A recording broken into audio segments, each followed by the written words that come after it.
My name is Natasha Westover and welcome to Accounted International. Today I'm joined by AK and we're going to talk about doing presentations from a finance person's point of view. So lots of numbers, lots of stories. How do you get it right? And to kick us off, we're going to hand over to Andy and see what he's got for us.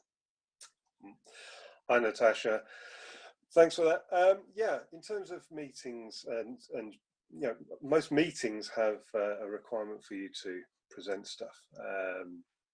I think one of the key things when you're pulling together a presentation to put before a meeting is to understand exactly what the purpose of that presentation is, whether it's to promote a project, whether it is to communicate cost savings or to communicate structural changes within the business. You need to understand who your audience is and what it is you want them to get from your presentation, and then you can obviously tailor the content of that presentation to that audience and to that objective. So it's just I'd say it's fairly important to know those criteria and to tailor your content accordingly. Second thing I would say about presentations is it's all too easy to get yourself wrap yourself up in your content and produce far too much. It's sort of 20-30 slides in a PowerPoint presentation, or you've got a massive sort of Excel spreadsheet that you want to share with everyone because you feel passionately about the work you've done on it. To be honest, in a lot of situations, people aren't going to be that interested in every last detail of that presentation.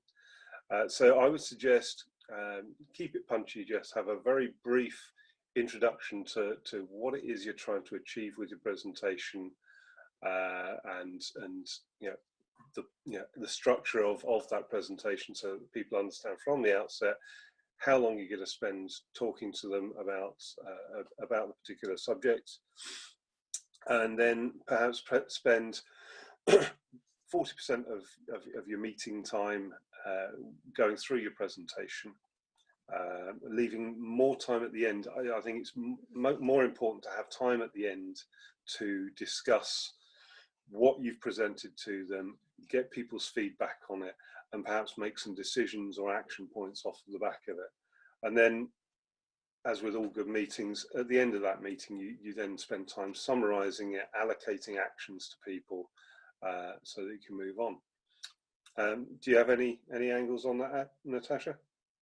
I think when you were talking and going over about the outcome of the meeting, the presentation, what you really want to get out of it, I think that's such a key point, that finance people especially can get caught in the detail and kind of lose sight of that.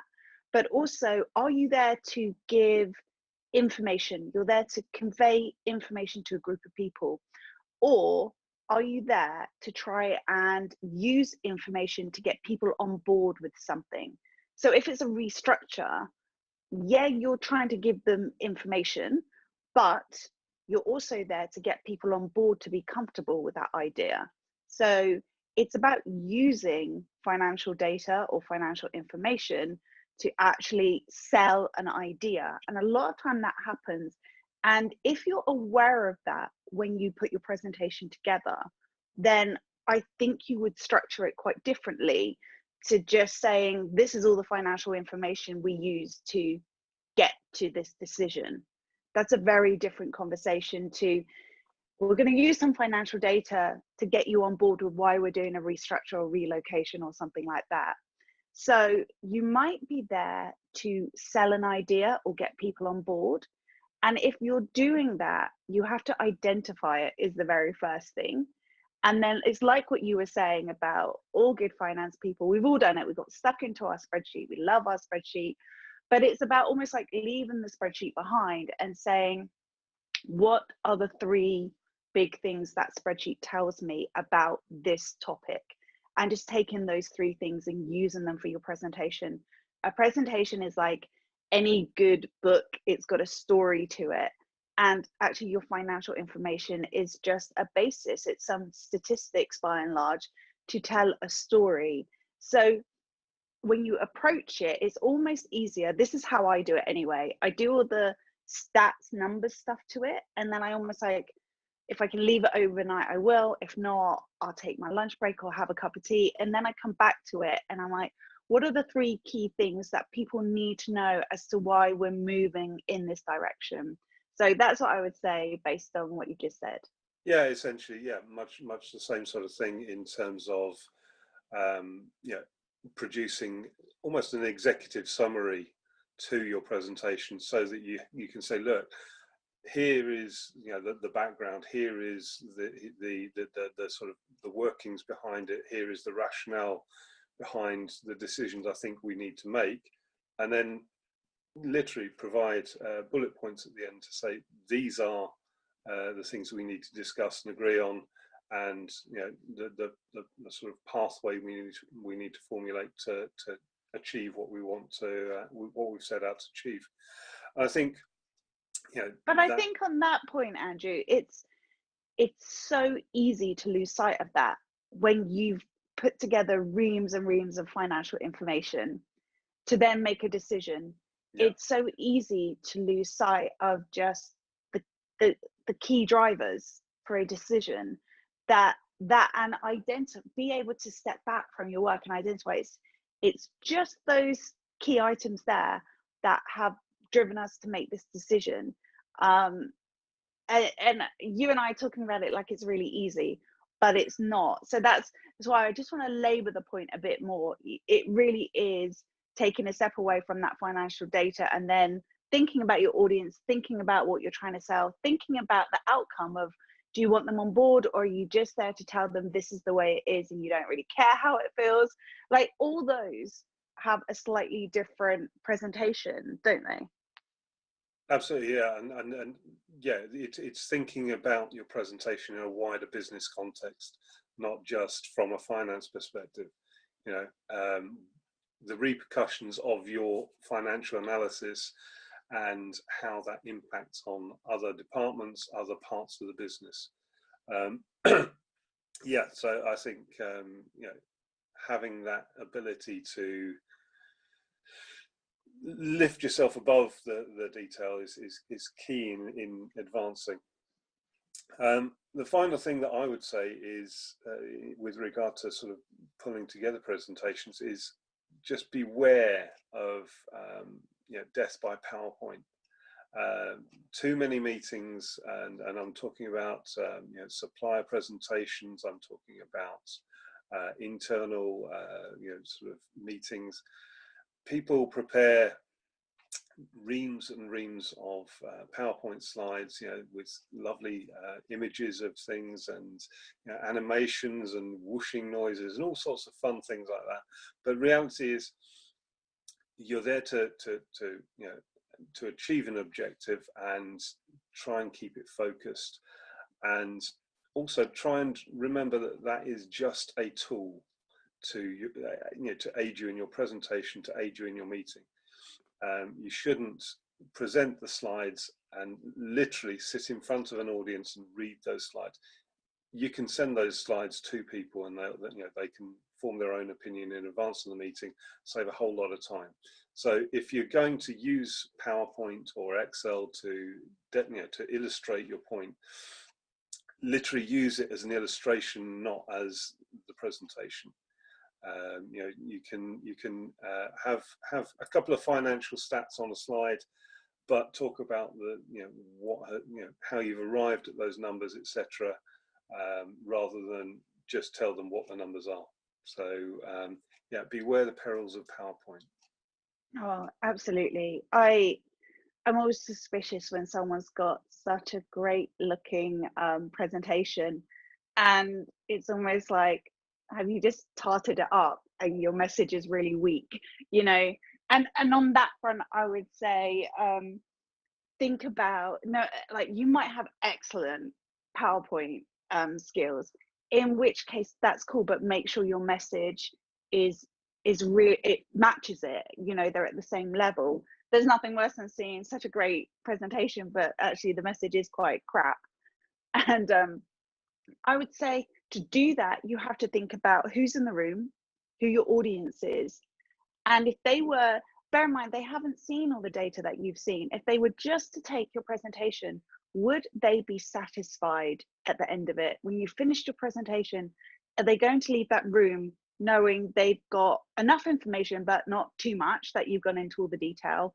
And do they understand why you've arrived at that decision, what they need to do next, how it impacts them, all of that? You have to think, is the audience going to be satisfied? And don't mask any of that by getting all fancy on PowerPoint. So that's the other thing I see people do, is it kind of detracts from trying to keep your audience satisfied. And that's a major thing that you need to do. So when you're talking there, I was like, oh yeah, and the other thing you were saying about having loads and loads of words on a presentation, I really, really can't stand that. I find it really distracting. And the other thing I really love when I'm watching a presentation is that first slide telling me what we're going to go through, because then I'm not like, as you're dripping information to me, I'm not wondering where this is going and what the outcome might be. And why are we talking about this? I don't understand why we're talking about this. That's a real distraction. So that front at the start of your presentation, either a sheet or even someone just standing there going, this is what we're going to go through today, so the audience know the journey they're going to go on. That is so underrated and it's such a major thing. So that's the only other thing I would say about presentation. Yeah, absolutely. Like I say, that ties in with what I was saying about having the introduction, the meat of your presentation, then allowing time to discuss it and then summarize it. Because, as I say, your presentation is only part of the decision process. It's not, you know, well, it could be the fait accompli, but you know, more often than not, it's a discussion point. You're aiming to reach an agreement with your colleagues. So yeah, no, I think it is important to have that structure. I think that's such a good point, because to get your timing right, you need to rehearse it, and you also need to be clear on exactly where you're taking questions. So I found some of the best people that I've watched on presentations, they've actually said at times, I can see you've got a question over there, but we'll have questions at the end. So if you can just park it for a moment, that would be great. And having that confidence to really own the room and own the audience and stick to your presentation, so that at the end you actually do have that time available. And I've seen people who haven't done that and they've fallen into exactly what you've just said, that they thought they had got it all right with their timings. They'd let people interrupt them, ask them questions, and then you get to the point that actually the most important part is, now that you know this, we need to have a discussion about it. And everyone's like, oh, there's only 3 minutes left and I've got another call that I need to go to. And you've lost the most impactful part of your presentation. So think about practicing it and really safeguarding that time you need available to get what you want out of the presentation. And think about, what if you get interrupted, even if you get interrupted by your boss, to sort of, how are you going to nicely put them back in their box? So I think that's like a super practical that I could tell you. Anything else from you, AK? No, absolutely. I think just remember the presentation is the, you know, is projection of your work. It is a means of you know, showing yourself off to the audience, and to you know, achieve things with the business. So you know, just remember to keep it punchy and beware of PowerPoint, as I say. Awesome. Let's keep this punchy. So thanks for watching, guys, and we'll see you in the next video.